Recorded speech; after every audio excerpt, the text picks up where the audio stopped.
So, with less than a week to go here before the cows are due to calve, we're just going through some of the items that we may need come calving time.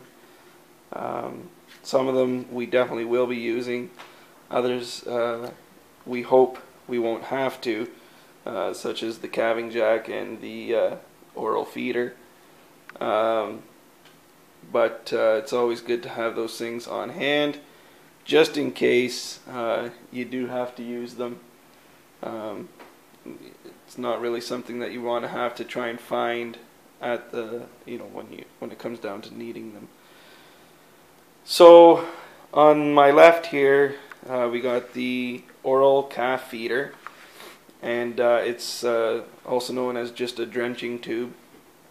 And it's used for, well, you put the tube down the calf's throat, and you can put colostrum down and or milk if the calf's not feeding off its mother just naturally.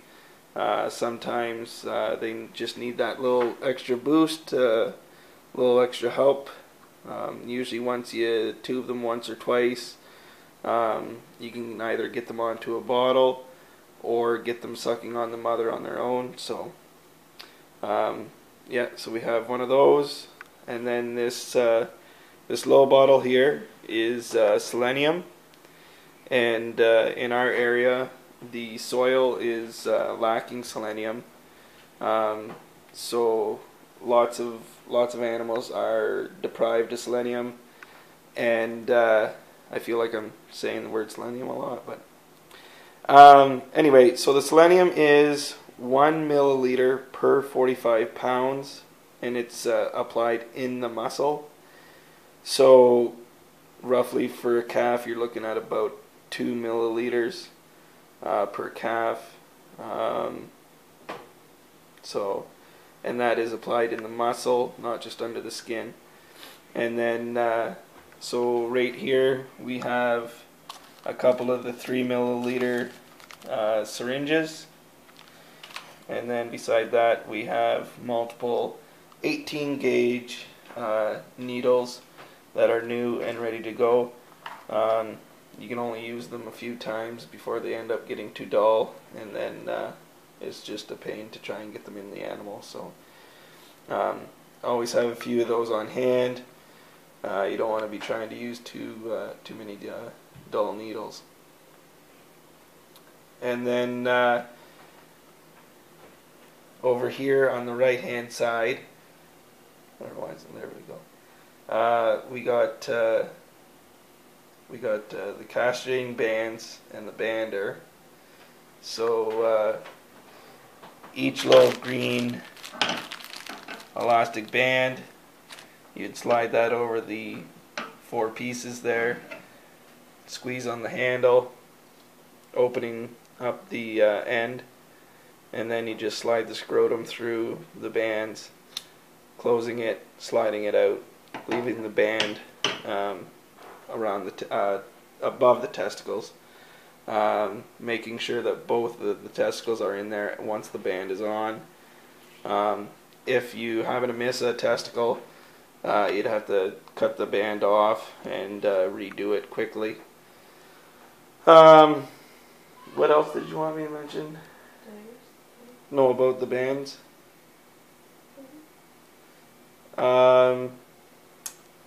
Yeah, so then this one here is just a tagger for ear tags. So this is the tagger here, and you just you put the pointy part on what looks like the needle, and then the tag slides underneath that, and then you just make sure that you're not hitting any of the main veins in the ear. But anyway, that just slides on there, and then you got the needle part there that goes through, and then you just slide the ear in there, and then you just crunch it down. because it's beveled, the tag stays on the back part. So we got the green tags, which all the calves will get, and then the pink tags are the ones that we'll put on the heifer calves if we determine that we want to keep the heifers for our own herd. So all the calves, male and female, get green tags, and then if we decide that we want to keep a female for our own breeding herd, then that green tag would be replaced with a pink tag. So every single calf, whether it's a bull or a heifer, gets the selenium, gets a green tag, and then we also iodine the navel on all the calves. So there's 3 things that every single calf gets that is born on the farm. One of the new things that we got there last year was a calf scale, which I'll show you these things after. They're outside right now. But one is the calf scale. The other thing that we just got this year is a calving jack, which I'll show you guys. And we have a dehorner. We have both the burning style, which you would do at a day or 2 old. If the cow has, or if the calf has horns, we can dehorn them by burning them off. Or we also have gougers, but with the gougers you have to wait until the horns start to kind of protrude out. Usually we do the dehorning on the calves at about 6 months to 8 months old when we wean them, and by then usually the horns are about 2 inches long. But yeah, so what do you want with this? So this is our pocket record book, and so this is some of the birth records. We try and keep all of our information written down. So in here it's got birth records, death records, treatment records, just a bunch of stuff. And then there's also, it's got like what each alphabetical code means for what year, calving ease, animal health products, and then it also gives you a gestation table, which comes kind of in handy as to if you put the bull out on such a day, when you'd be expecting to have calves. And then it's also got a spot there for cattle purchased, sold, or died. Anyway, it's a good little handbook that you can get from your local vet. Yeah. Oh yeah. We also have shoulder length gloves for reaching in to feel for the calf, whether if it's having difficulties or not or whatever. You can reach in there and feel how the calf's coming. And then we also have the regular just latex hand gloves if you're just working on the outside of the cow. Yeah, so then we also have a bottle if we need to bottle feed a calf. And we also have some milk replacer on hand in case we need to mix some of that up real quick. But other than that, I think I got everything on the list.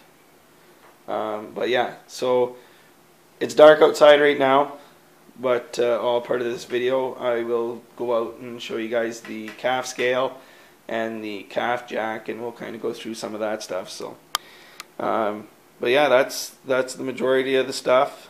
There's not a whole lot to it. We usually have a pail with hot or warm soapy water to disinfect anything that comes in contact with the cow, and you can also use lube, lubrication, but warm soapy water also works. So it's always good to have a pail of that on hand. So anyway, I'll show you guys the calf jack and calf scale, and we'll go from there. Alright guys. So it's the next day here, and just showing you the items that I didn't have in the house. Here's the calf bottle. Holds up to a gallon of milk or milk replacer. And yeah, so that's the bottle. And then this is the calf scale.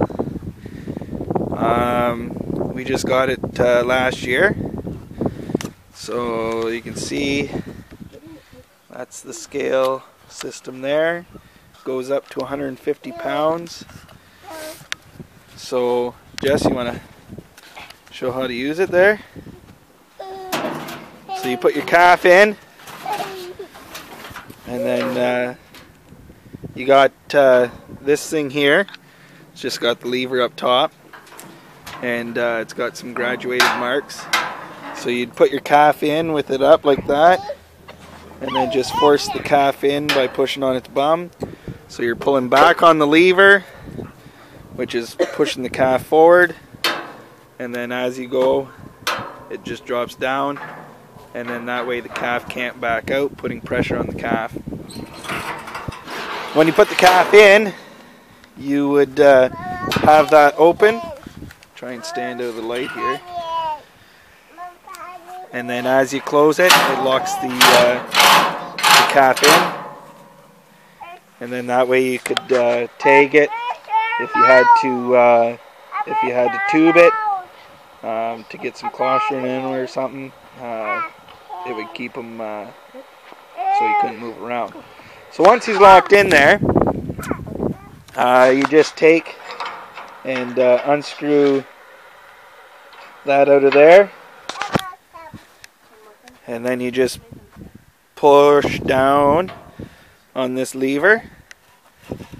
So once it hits a pound, it just needs to be recalibrated, but once it hits a pound, it starts to actually lift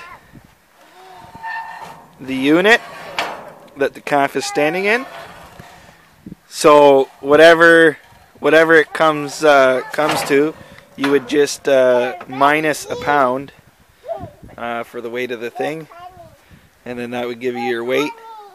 And then once you're done with the calf, you would open up the head gate, and then you just flip this lever up and allow it to back out, and away you go. The other thing here we got is that's the dehorner burner style. So you just plug that in for about 15-20 minutes, let it get hot, and then you can burn the horn buds off. That's the gouger style there, which is the style we most commonly use on the yearlings, or weaners. But yeah, so that's I got a video on doing that. But those are the gougers there. And then this big long thing here is the calf jack. So you would have this U shape up against the cow's back end, below the vagina, and then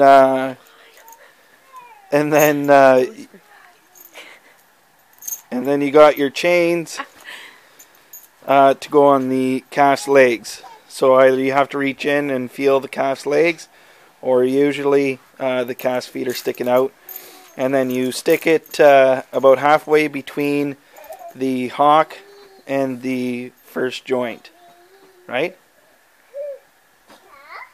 Like the hoof in the first joint. No, the next one up. Between the... On the long bone. Oh, on the long bone. Yeah. My mistake. So then you get put the loop on the hook, and then Use both of them. yeah, and then the U shape there puts pressure on the cow, and then you just keep jacking it out, and you got about 5 feet of pull there, which is more than enough to get the calf out. And you hope you never have to use it, but it's good to make sure that it's here and in working condition. So on this unit here, it's missing a spring right there, just a compression style spring. So I'll have to try and get one of those, and that'll get that ready to go. So yeah, that pretty much does it for making sure everything's ready for calving. What's that? Yeah, we fed the cows this morning and took in a whole wagon load of bedding. So everything's good and fluffed up and ready for calves. We were down there today. Nothing's looking too close to calving just yet, but we'll definitely keep you guys posted. Alrighty, so that's it for calving supplies. Alright.